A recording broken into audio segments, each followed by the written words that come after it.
여러분 혹시 마늘 좋아하세요? 저는 마늘이 들어간 음식이라면 뭐든 가리지 않고 참 좋아하는데요. 한국 음식에 절대 빠지면 안 되는 게 마늘이고 그 양 또한 다른 나라와 비교가 안 될 만큼 어마어마하죠. 100가지 이로움을 준다 하여 일해백리라고도 불리는 마늘은 국제암연구소가 항암 효과가 있는 48개의 식품 중 1위로 선정할 정도로 그 효능이 뛰어나다고 하는데요. 마늘의 대표 성분인 알리신 성분은 나이가 들수록 발병률이 높아지는 고지혈증이나 동맥경화 등을 개선하여 심혈관 질환의 위험을 감소시키고 무엇보다 손상된 DNA가 암세포로 진행되는 것을 막아 전립선암이나 유방암, 폐암, 대장암 등 암을 예방하는 데도 뛰어난 것으로 밝혀졌습니다.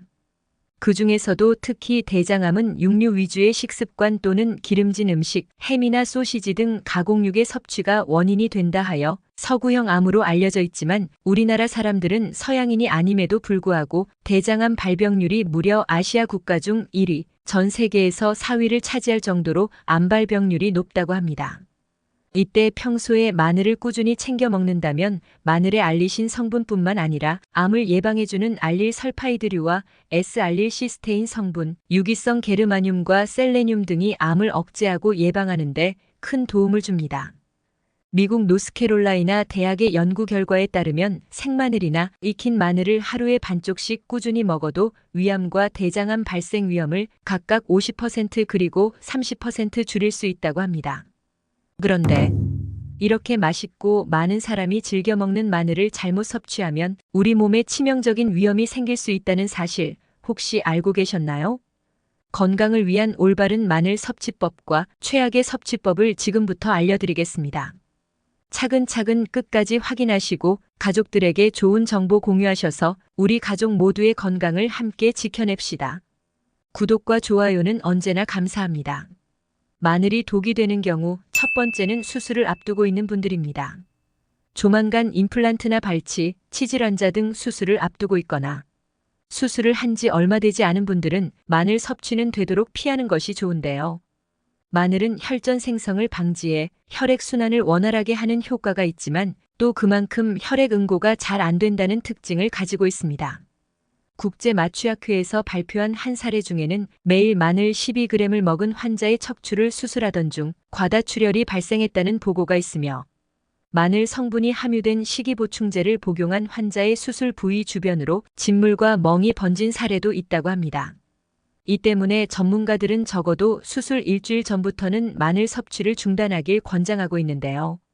또한 마늘 진액이나 마늘환 등 건강보조식품의 형태로 장기간 섭취한 경우에도 의사에게 미리 알리는 게 좋다고 조언하고 있습니다.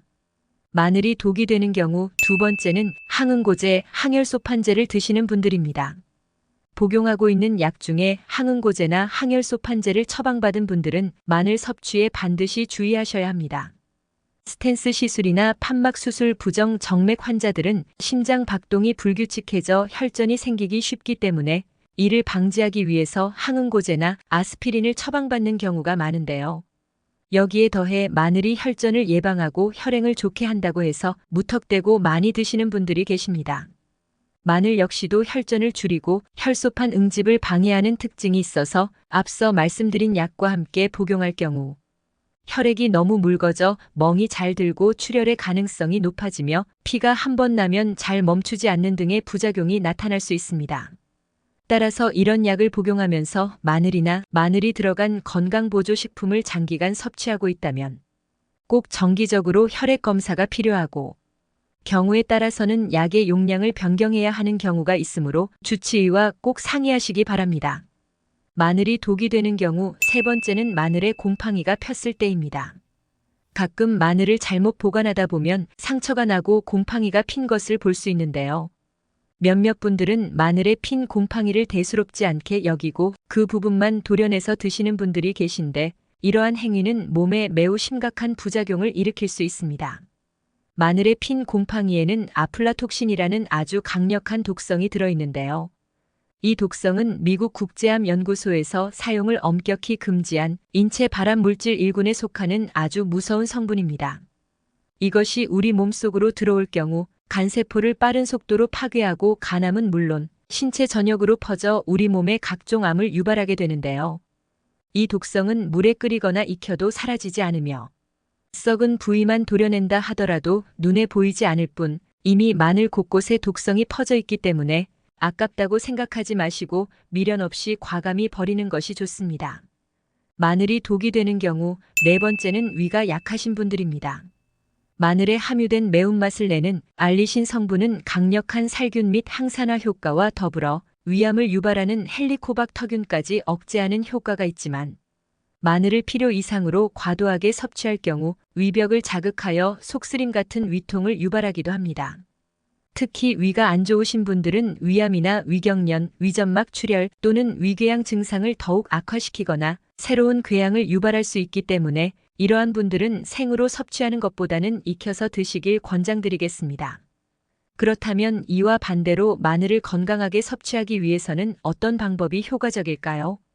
마늘을 효과적으로 먹는 방법 첫 번째는 마늘을 으깨서 먹는 것입니다. 마늘을 다지거나 으깨면 마늘에 함유되어 있던 알리나제라는 효소와 알린이라는 성분이 생화학 반응을 일으켜 알리신을 만들어냅니다. 이때 으깬 마늘을 바로 조리하지 말고 10분간 두었다가 조리하면 그 효능이 더욱 높아지는데요. 미국 펜실베니아 주립대학의 연구에 의하면 마늘의 조리법에 따른 영양소를 비교해 본 결과 잘게 썰거 나간 마늘에 열을 가하기 전에 10분 정도 두어야 효소가 작동할 시간을 얻게 되어 알리신 성분을 최대한 섭취할 수 있게 된다고 합니다. 따라서 마늘의 알리신 효과를 보기 위해선 마늘을 다지거나 으깨서 먹는 것이 좋습니다. 마늘을 건강하게 섭취하는 방법 두 번째는 마늘을 익혀서 먹는 경우입니다. 마늘을 생으로 섭취하는 것도 좋지만 위가 좋지 않은 분들은 오히려 부작용을 일으킬 수 있기 때문에 익혀서 먹는 것이 좋은데요. 마늘을 익힐 때도 더욱 큰 효과를 내는 방법이 있습니다. 마늘에 함유된 강력한 항암 효과를 지닌 S알리엘시스테인이라는 성분은 알리신과 알린 같은 황화합물 중 하나로 발암 물질을 제거해 암 예방에 효과적이며 최근에는 혈중 지질 농도와 고혈압을 낮춰준다는 연구 결과도 발표된 성분입니다. 여기서 주목해야 할 것은 S알리엘시스테인은 생마늘보다 마늘을 익혔을 때 더욱 많이 생성된다는 것인데요. 국립농업과학원 연구팀에서 마늘의 조리법에 따라 S알리엘시스테인 함량이 어떻게 변화하는지 실험했는데 생마늘 100g을 끓는 물에 1분, 3분, 5분간 데치고 끓는 물에 15분, 30분, 60분간 삶고 전자레인지로 1분, 2분, 3분간 익힌 후 S알리엘시스테인의 함량을 비교했습니다. 그 결과 S알리엘시스테인이 제일 많았을 때는 끓는 물에 60분간 삶았을 때이며 이는 생마늘의 4배에 달하는 수치입니다. 그 다음으로는 30분 삶았을 때, 15분 삶았을 때인 것으로 나타났습니다. 반면에 데치거나 전자레인지로 돌렸을 때는 S알리엘시스테인 성분이 줄거나 거의 변화가 없었으며 오히려 2분간 데쳤을 땐 S알리엘시스테인 성분이 감소하는 것으로 나타났습니다. 이처럼 마늘은 어떻게 익히느냐에 따라 몸에 좋은 성분 함량이 달라지기 때문에 구이나 찌개 또는 반찬을 만들 땐 처음부터 마늘을 넣는 것이 S알리엘시스테인 성분을 좀 더 많이 먹을 수 있는 방법이 되겠습니다. 마늘을 건강하게 섭취하는 방법 세 번째는 꿀과 함께 먹는 것입니다. 꿀에는 설탕에서 얻을 수 없는 비타민 B1, 바로 티아민이라고 불리는 에너지 비타민이 풍부한데요. 꿀 속에 있는 이 티아민 성분은 마늘의 매운맛을 내는 알리신 성분과 만나면 흡수율이 무려 20배가량 더 높은 알리타아민이라는 성분으로 바뀌게 됩니다. 이렇게 마늘과 꿀이 만나면 마늘의 자극적인 맛과 향이 감소하면서도 꿀의 달콤한 맛이 더해지고 피로회복과 기력 보충 등의 효과는 크게 상승하여 건강에 좋은 영향을 주게 됩니다. 이렇게 일회백리라 할 만큼 장점이 많은 마늘의 딱 하나의 단점을 꼽으라면 바로 입냄새를 빼놓을 수 없을 텐데요. 마늘을 먹으면 입안에서만 맴도는 게 아니라 위 속에서 소화가 된 마늘 냄새도 다시 위로 올라오기 때문에 양치를 하거나 입안을 물로 헹구더라도 냄새가 쉽게 사라지지 않습니다. 미국 오하이오 주립대학 연구팀의 연구 결과에 의하면 사과나 상추를 먹으면 사과나 상추에 함유된 효소가 마늘 냄새를 일으키는 휘발 성분을 상쇄시켜 구취를 감소시키는 데 효과적이라고 합니다. 그러나 생사과가 아닌 사과 주스를 마셨을 땐 마늘의 휘발 성분을 줄이지 못한 것으로 나타났습니다. 따라서 마늘을 먹은 뒤 입냄새가 걱정이시라면 사과나 상추를 드셔보시기 바랍니다. 오늘은 마늘의 올바른 섭취법에 대해 알아봤습니다. 정보가 도움되셨다면 주변의 소중한 분들에게 영상을 공유해주세요. 구독과 좋아요도 부탁드릴게요. 구독과 좋아요는 건강 디딤돌에게 언제나 큰 힘이 됩니다. 다음에 더 유익한 영상으로 찾아오겠습니다. 건강 디딤돌은 언제나 구독자 여러분이 건강하시길 진심으로 기원합니다. 건강하고 행복하세요.